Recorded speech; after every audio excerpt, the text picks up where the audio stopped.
I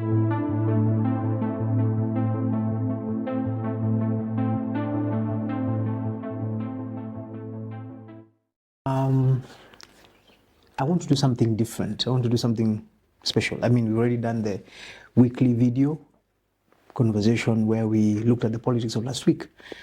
But today especially, and since the weekend, I have had to field quite a number of questions from friends, from relatives, from people who are not really friends. And it's all in regard to President Uhuru Kenyatta, emeritus, and the visit he made to Kikuyu on Sunday, and the statements that he made when he was in Kikuyu, and afterwards from church, and afterwards when he met people outside. And the question everybody keeps asking is, isn't this politics that President Uhuru Kenyatta is doing? And we can play around with it. We can say he had gone to church. It was a random, spontaneous stop that he made to speak to people. The statements he made, where he defended himself, where he said people are using him to justify their inability to work, and they will continue doing it, and even used the example that even bibi za watu wakikosa watoto watasema ni yeye. You can justify that in any way you want. But President Uhuru Kenyatta has been in politics, or has been around politics all his life. From the day he was a young adult in 1969, as Mzee was reminding me, and he asked me, did he know what was happening when the oathing was being done in 1969? I think he was, 7 years old, 6 years old. But he has been around, he was around his father until the father died. And they took a bit of a break. Then he came back and he was rehabilitated and he was actually plugged into politics by the second president of the Republic of Kenya, who was Daniel Toroitich Arap Moi, and mainstreamed and fast-tracked to the point where by the time Moi was leaving after 24 years as a president, he believed that the right person to leave this country in the hands of was Uhuru Kenyatta. And he made a choice and actually went out of his way and campaigned for Uhuru Kenyatta with everything he could.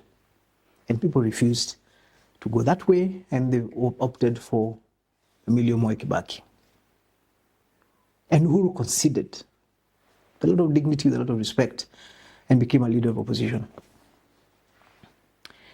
But if you remember for a moment how the kind of exit that Moi was given, it was not dignified, it was not respectful. But Moi left. He was the one who was dignified and respectful. The exit was not. In 2022, what happened to Moi nearly happened to Uhuru, in that Uhuru took a partisan position, decided he was going to take a side in a transition election as he was exiting, and it went against his choice. But unlike in 2022, and like in 2002, and like 20 years ago, before, the incoming government did everything they could to give him a dignified exit. There was no shouting, there were no hooligans, nobody was pelting him with mud. And I have a friend of mine who was in the presidential escort of Moi, who tells me how terrible those moments were when Moi was going to hand over at Uhuru Park. That wasn't what happened to Uhuru Kenyatta. Despite the fact that he was handing over power to somebody he had done everything he could to stop from becoming president. I am one of the people who stood with Uhuru Kenyatta for that term. We fought for him, we defended him, we literally put our political careers on the line, and we paid for it. And it's not something I'm ashamed of. We did what we believed was right. And I guess for the work I did, the president actually awarded me one of the highest presidential awards in this country, the Chief of the Burning Spear. Something I will always be eternally grateful to him for. And this is why it pains me to have to do this kind of video. I haven't had a chance to speak with President Kenyatta for a while. But whoever is advising him to get back into politics is doing him a great disservice. Today, as a former member of parliament for Nyeri Town, I can decide to go and start undermining the incumbent member of parliament. And I'll argue, I'm doing it because, God willing, I would like to attempt to ask for the people of Nyeri to give me a chance to represent them in 2027. But what would we say is the reason that Uhuru Kenyatta is coming back into political conversations? And I know there are those people who keep saying that, yes, he's a Kenyan. The Constitution gives him the right to have a political position, gives him the right to make political statements, gives him a right to do absolutely anything that any Kenyan can do. And that is correct. But Uhuru Kenyatta is not an ordinary Kenyan. He's one of 5 Kenyans out of over 50 million who have had, just 5, who have had the privilege of sitting at the most powerful office in this country. And he's actually the only one who is a former president today. The other 3 have passed away, and then we have the incumbent, President William Ruto. And because of that, he has had access to great authority and great privilege. And the people of Kenya have stood with him for 10 years. He has also stood with us for 10 years. Sleepless nights, having to make decisions and solve problems for the Kenyan community.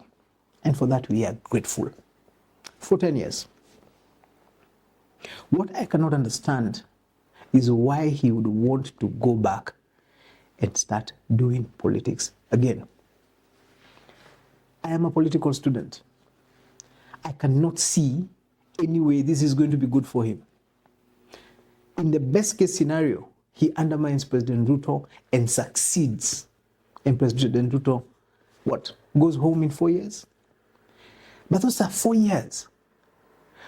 What kind of relationship are they going to have for 4 years? And why do we want to keep putting our country in a situation where we have a commander-in-chief antagonizing a former commander-in-chief?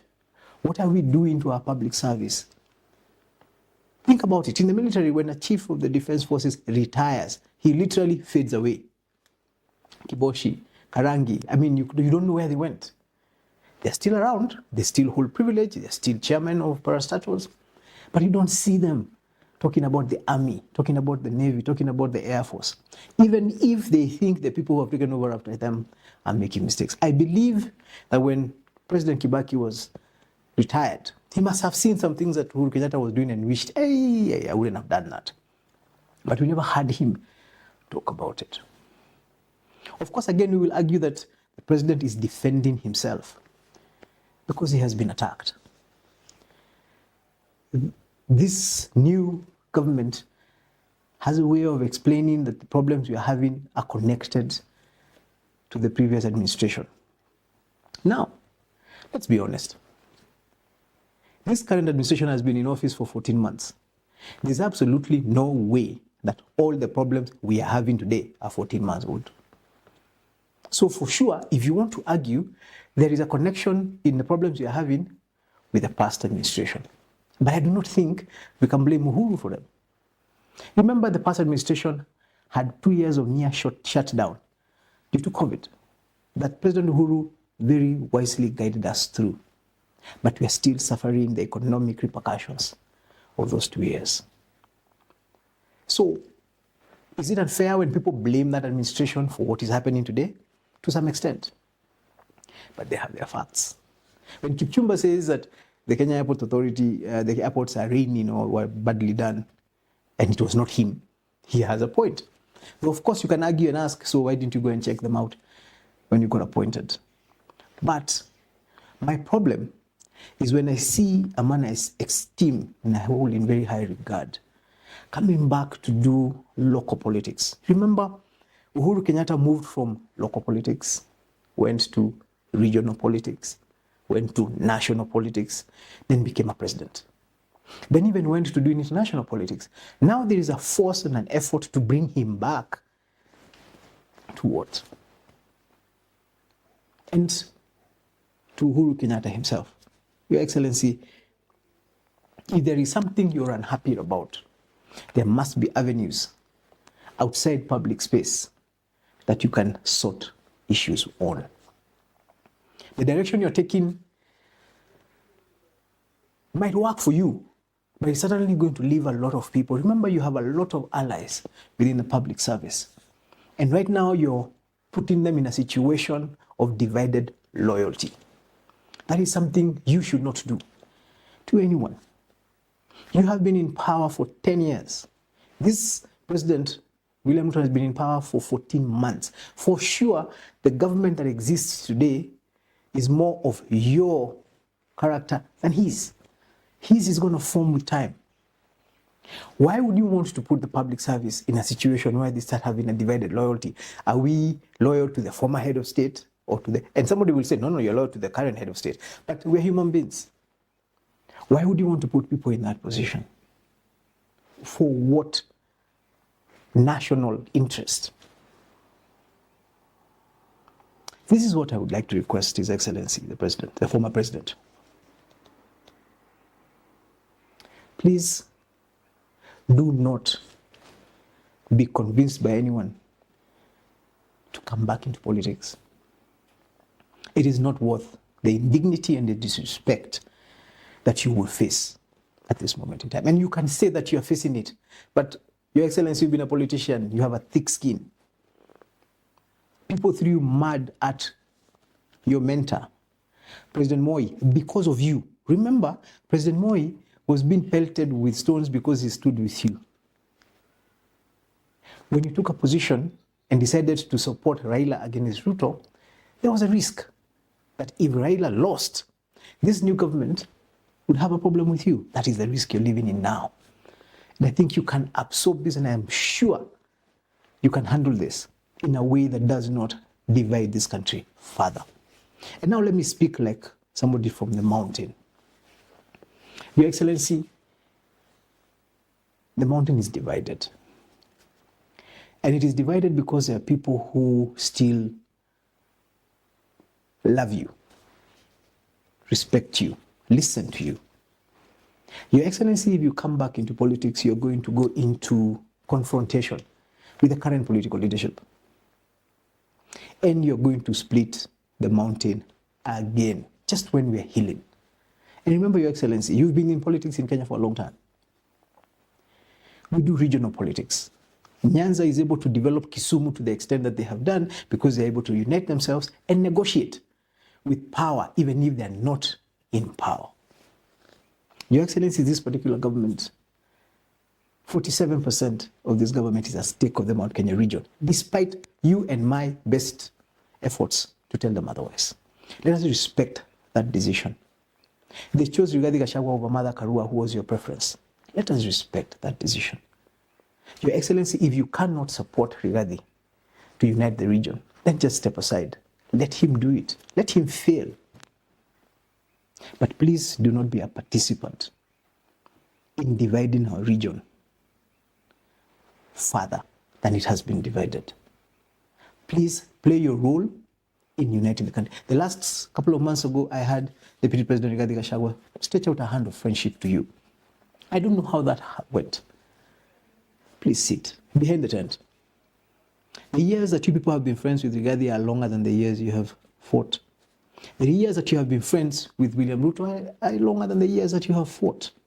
If you could sit down with Raila Odinga, with all the animosity that existed, I am sure, Your Excellency Uhuru Kenyatta, you can sit down with William Ruto and Rigathi Gachagua for the sake of this country.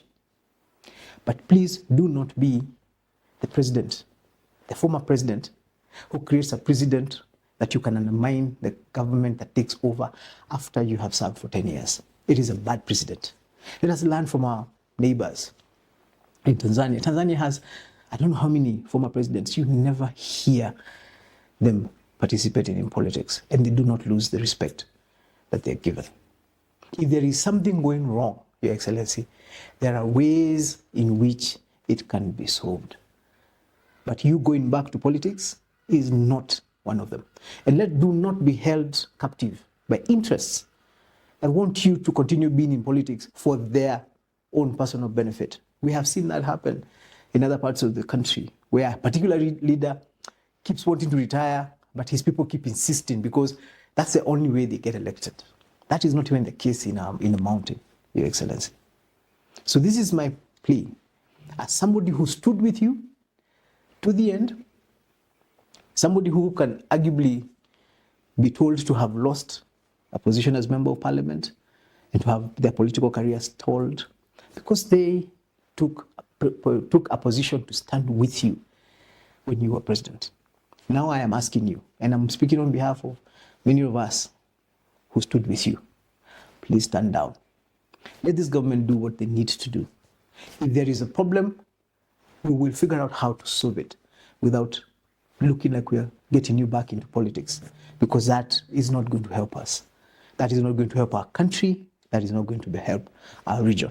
And that is because that's the reason I have made this special video today. And I hope it's going to get to you. And I hope you will receive it well. God bless you. God bless Kenya. Thank you.